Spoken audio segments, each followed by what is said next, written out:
about it initially? I think he said he didn't know. Oh, is that kind of fuzzy? Yeah, so the head of the CIA doesn't know that this fake dossier was paid for by the Clinton campaign.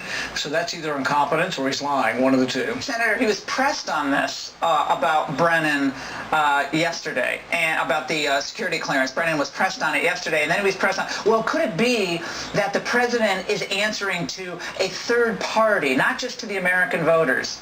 Let's watch. I don't know.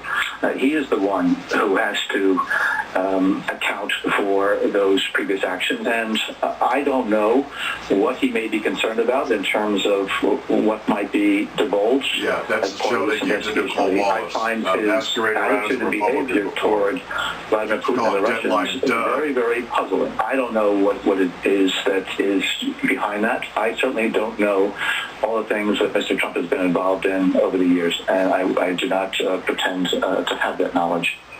Yeah, and today, all those I don't know, Senator, but today the New York Times, he writes in part at the end, Mr. Trump's claims of no collusion are, in a word, hogwash. But he apparently says he doesn't know, but then his claims of no collusion are hogwash. No, the man is unhinged. I mean, that's the whole statement there. Unhinged. All right. Well, the thing is that, you know, you look at a guy who called the president treasonous.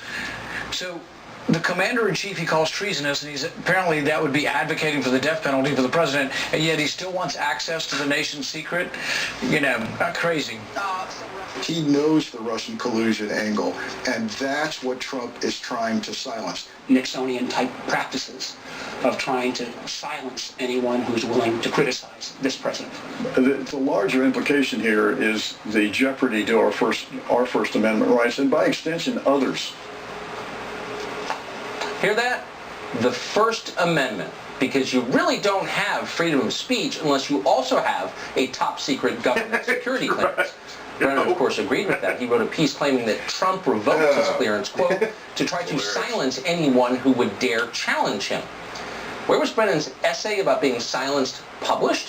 Well, in the New York Times, a newspaper with 3 million subscribers. And that, ladies and gentlemen, is what it looks like to be muzzled. Senator Richard Blumenthal of Connecticut, who not only is a fake war hero, but also a graduate of Yale Law School, argued that Brennan somehow has a constitutional right to a security clearance. And notice how Blumenthal keeps really a straight face as he says this. Watch. An ear trip. It is not only an abuse of power, it is illegal. When the founders of our great nation decided on the First Amendment, it was because the King of England would retaliate against his critics.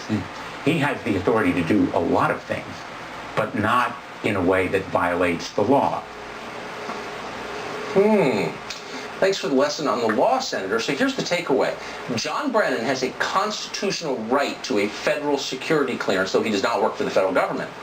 You do not have that right. Neither do I, or anyone you know.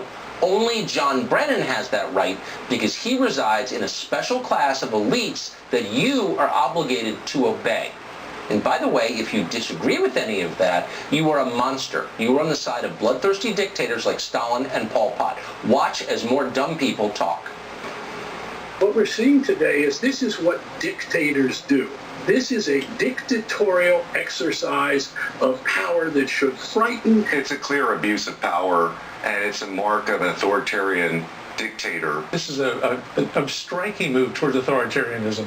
You know, this is what dictators do. They shut down the press, they shut down dissent, they jail their opponents. So he's a dictator. Let that settle in for a minute. If Trump is a dictator, he may be the single most incompetent dictator in world history. For example, he lets all these morons go on cable television and accuse him of crimes, but doesn't do anything. Reported this sooner. We didn't know what the law was as a child. How did you expect us to know what the law was as we were being raped or abused? That's just ridiculous. And he was calling for the end of the statute of limitations on these crimes. Do you have any thoughts on that? Well, I mean, I have no...